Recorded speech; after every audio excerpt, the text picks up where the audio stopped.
Good morning. My name is Sara Falbo. I am a senior at American Public University.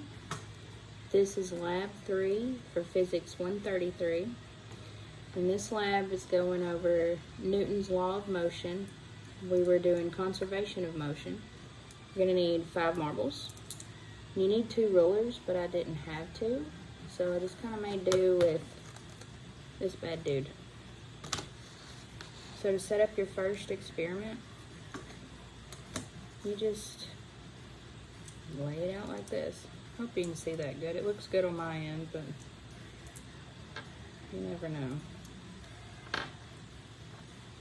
So you line up your little marbles.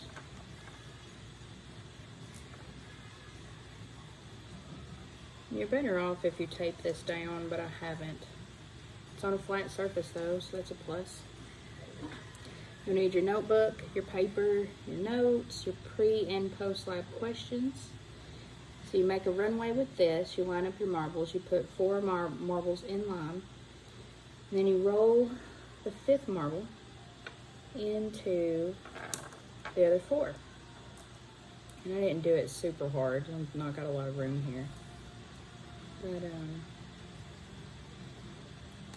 there you go. I thought this lab was kind of cool.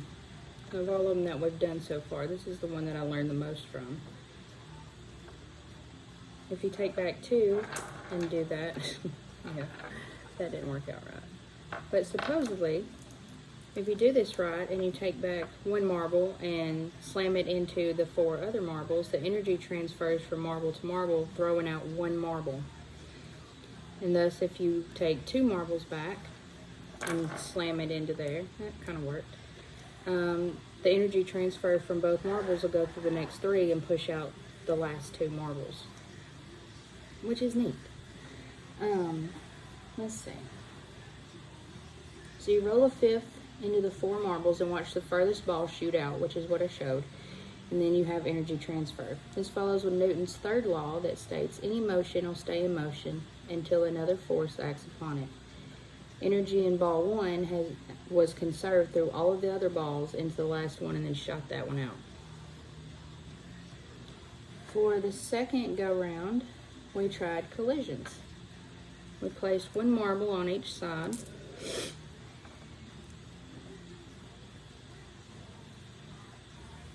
And then slammed them towards one another. Oh.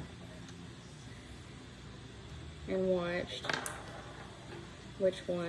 how many different directions they went in.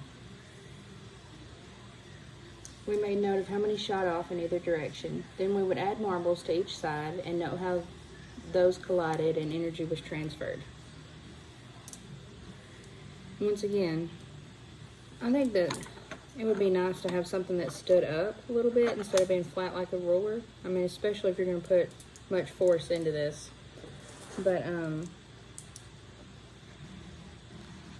for the sake of this lab, this is what we did. And again, you can greatly improve this by taping it down, unless you're going to be really gentle with it.